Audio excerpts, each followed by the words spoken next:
Hello people, I'm here today to tell you the truth about what I saw. Hell is real.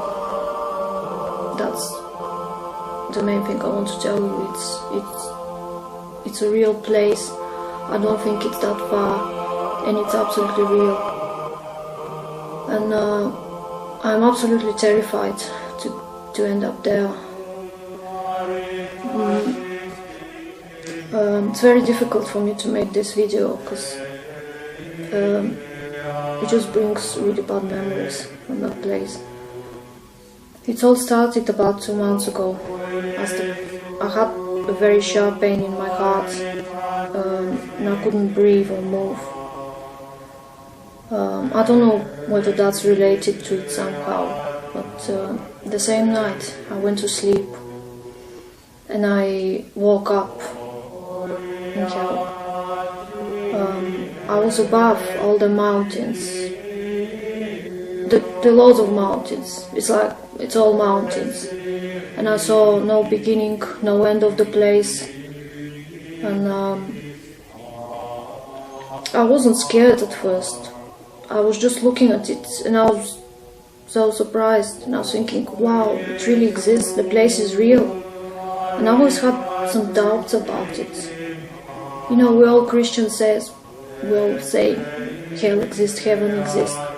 But I always had this tiny doubt, you know, that you don't say to anyone or you don't talk about it. You just have this thing inside you. And here I was genuinely surprised, and I thought, oh, I need to tell everyone. It's actually real. It's real. And then I went down, and that was the worst part. Seeing it from above, it's not so bad. I have to mention it was dark. There was a bit of a red light, and it was dark. And then I went down. I could fly. I could actually fly. And I was stuck near the mountain. I was just where the top was. I was just there. I couldn't see anything down what was below. There was, I don't know whether there was some sort of fog, or I couldn't see what was at the bottom. I could just see the top of the mountains. So the thing about the place is I don't have words to describe it, because it's not human. It's a spiritual place. So I was just thinking, when I actually woke up after this, I was thinking, how do I explain this? Because there are no words. I don't think humans have any words for that place. All I can say is I was in shock. I was in agony. You have this feeling of pain. The pain is inside you, but I just can't describe it. I don't know. How do I say it? The only example I can give is, imagine you have a dream, like the worst nightmare in your life, the worst nightmare you have. That's about 100 times worse. The fear, the panic, the shock, and you look around, and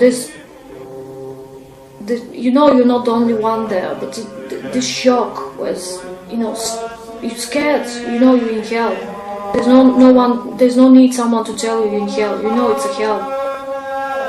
And there's no sign, anything of no happiness. There's no, like, here we can make a cup of tea, cup of coffee, or we're happy, there's something cheerful, or we can do that. There's nothing. There's nothing. There's just horror, an absolute horror.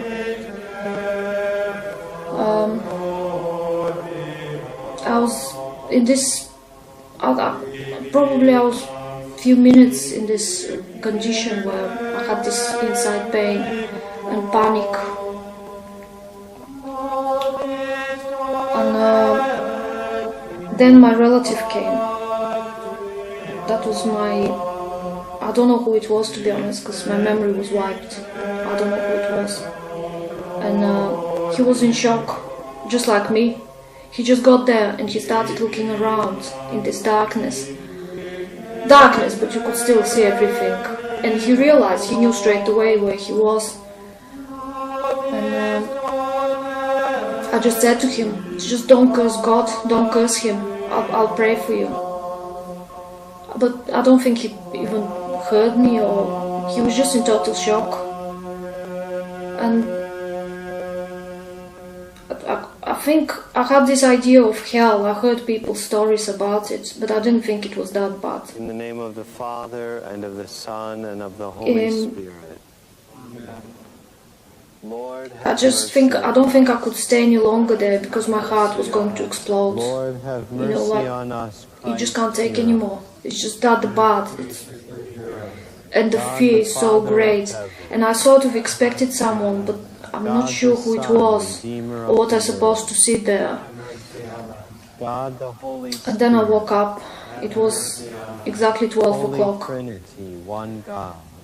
And I woke up and I just thought, I can't believe I just been in hell. I just saw the hell, and I just can't go to sleep back again, because I'm worried I'll end up there again.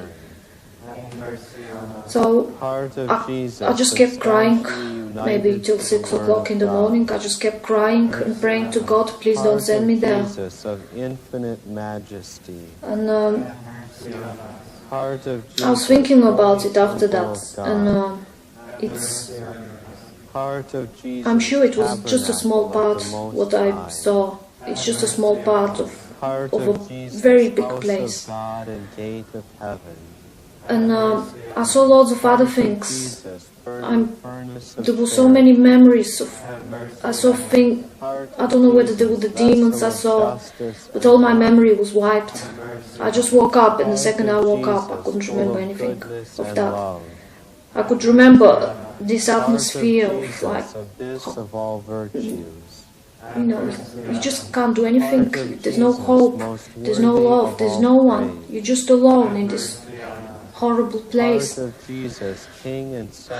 And I was thinking in hell, I was thinking, I would give anything. I would give my house, I would give my car, I would give anything. I just can't believe I'm here. I would give anything to get out of here, but I couldn't. You just can't go anywhere. You don't have any physical power. Like, we rely here on our physical power. We can do that, we can do other things. You can't do anything there. So I think lots of people talk about different experiences in hell, and I saw this part of hell. Other people saw maybe the lowest part, where maybe the biggest criminals and people like Stalin, Hitler, Lenin, maybe they're on the bottom bit. All I know is I saw that place, and it's real, and it will stay with me forever. Every day I wake up now, and I know the place is real. Heart of Jesus filled with reproaches. I had 3 weeks of panic attacks after this incident. I had difficulties breathing. I just couldn't breathe well. Heart of Jesus. I was in depression because I didn't expect to end up there. I didn't think I was a bad person. I used to think I'm a good person. I used to think I'm satisfied with myself. I'm doing my bit for charity. I'm going to church. I'm maybe better than some other people, like criminals, because I don't have maybe as bad sins as them. That's what I used to think before that happened to me. But anyway, the panic attacks are over now. All this, I mean, I've got the memory obviously, but the worst part is over. It's just getting over when you think about it every day, and it's hard because you remember every detail. So I used to think, yes, I was a good person, and after what happened, I realized I'm not better than others. I just have my sins. Other people have their sins.